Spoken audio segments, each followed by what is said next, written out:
Today's day one, no weed. And my goal is to not just quit for myself, but to also document the journey and to help you guys quit too. And you just like circulate the sexual energy. I found that puts me in the optimal state of productivity. I just feel on top of the world. I feel confident, powerful, proud. You want to journal about your weed intake.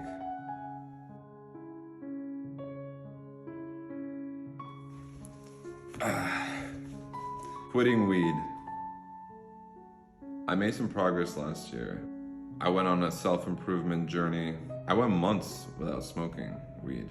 It also helped that I didn't have any, so I would have had to buy some. I remember when I found this ball of hash in my cupboard.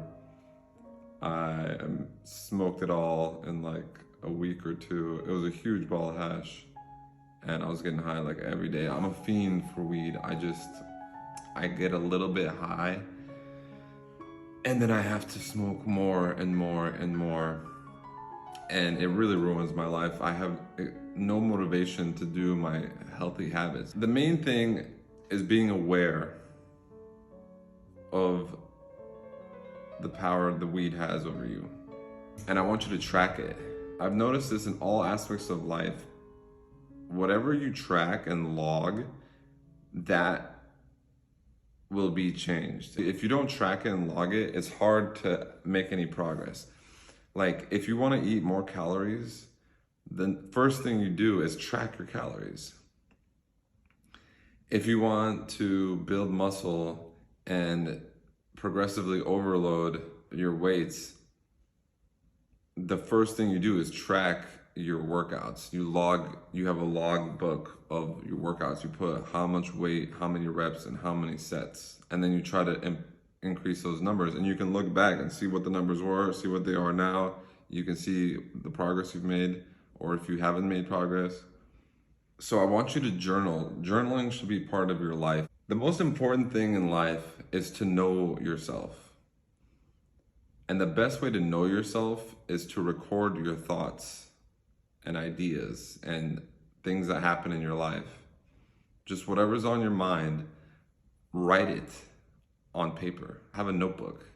What I did was I bought a very nice fountain pen on Amazon, and I like collecting different journals. Like when I travel, instead of buying like a magnet for the fridge, which I'll still do, I try to buy like a nice journal. You want to put some investment into it. That's helped me. It's just nice writing with a nice pen and a nice notebook. It's nice. So for my journaling, I always write the day and the time, and I always write 3 things I'm grateful for. Gratitude is a big part of it. There's a better way to do gratitude, but that's for another video. You want to journal about your weed intake. If you have a craving for weed, before I go on, you have to know that even though you're trying to quit weed, you will still be smoking weed. You just have to know that. And when you expect that to happen and you're aware of it and you record it in your journal of like what gave you the craving, what time was it when you got a craving to get high? Over time, as you track this, you'll notice patterns. Be reflective on this whole you getting high, and just think about it a lot and journal about it. Especially journal when you break and when you smoke weed and when you get high. Think about, what was I feeling when I had the craving to smoke weed? What am I feeling now that I'm high? What can I do to avoid this from happening next time? And if you're just aware about it, you're cognizant of the fact that you're smoking weed, you're getting high, the fact that you want to quit, your brain will naturally come up with solutions. I remember on my streak, I wanted to do 30 days no weed. I would start every journal entry with day 1, no weed. Capital letters, circle it. Day 2, no weed. Day 3, no weed. Like, oh, I really wanna smoke weed right now, but if I do, then it's day 0. And then tomorrow, instead of like day 15, I would have to write day 1, no weed, and start all over. So is it really worth giving into this craving? If you just sit with that craving, feel it, reflect on it, write about it. You'll find that it passes. You don't have to act on a craving. And the more you do this, you start to feel proud of yourself for not giving in. And you start to build your willpower. That's the muscle we're exercising when we're avoiding these bad habits like smoking weed, drinking alcohol, busting nuts. I also don't do that. That's one of the things. I have 3 vices that I track along with my discipline habits, willpower habits, discipline habits. So the willpower is things I avoid doing. I use my willpower to not do it. And the discipline is things I try to do, like work out, journal, meditate. And for my 3 willpower things, I have weed, alcohol, busting nuts. So semen retention is essentially what I'm trying to do. I'm trying to be sober and retain my semen because I found that puts me in the optimal state of productivity. I just feel on top of the world. I feel confident, powerful, proud. I can just get shit done. And that's what I strive towards, is to go as long as possible with no weed, no alcohol, and semen retention. Semen retention doesn't mean no sex. Semen retention actually makes sex so much better. The less you come, the more she will come, I found in my experience. You just learn to control your ejaculation. And I know it's possible to also have orgasms as a man without ejaculating. I kind of did it. It was just like a very weak, full body orgasm. And I know it can come in waves and get more and more powerful. It requires practice. You have to learn how to breathe. You draw your breath from like the base of your spine up your back to the top of your head, and then breathe out through the front of the body. And you just like circulate the sexual energy. All the energy is like concentrating into your like cock and balls. And that is what eventually builds up so much that you just explode and it's an ejaculation. But if you like circulate the energy, you can have a full body orgasm and retain your semen. We're talking about quitting weed.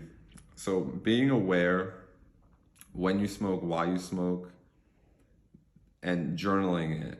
So even if you break and you smoke weed, you get high, as long as you journal about it, you're still quitting weed. So don't think like, oh no, I smoke weed, I might as well just quitting weed. No, there's a process of just becoming aware of the triggers. And when you do smoke weed, as long as you write about it, write about your feelings, write about what caused the craving, what time, as long as you keep journaling and logging these breaks in willpower, you're gonna improve over time, and eventually you're gonna have the willpower to abstain from marijuana. It's really hard for me because one of my hobbies is. So imagine having giant jars full of huge buds and you have to not partake. I accept the challenge. I will continue to grow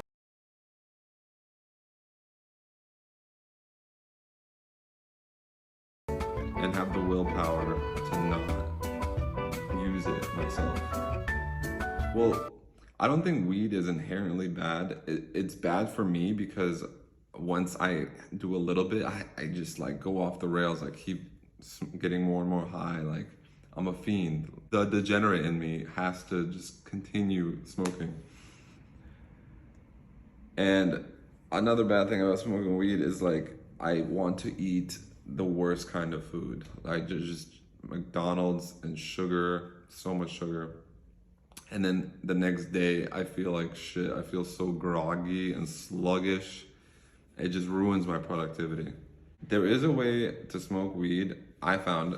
So if I smoke one little bowl of weed between, let's say, before 6 p.m. and after, I don't know, 2 p.m. There's like a window of time when if I get a little high and then stop, it doesn't affect me the next day. And because it's not in the morning, I still get shit done. But that's a slippery slope. It's better to just not do it at all. So I smoked weed last night. Today's day one, no weed. I'm definitely not even getting a little bit high today because I'm making these videos and this is my journey on trying to quit weed again. And I'm just gonna tell you guys what works for me and hopefully it helps you quit weed. I've been a daily weed smoker for 12, 13 years. I've had a few stretches of months at a time of not smoking, and I'm getting better and better at it. And my goal is to not just quit for myself, but to also document the journey and to help you guys quit too. Because I know my life is so much better when I'm sober and healthy and productive and on my purpose. All right, that's it for today. Peace.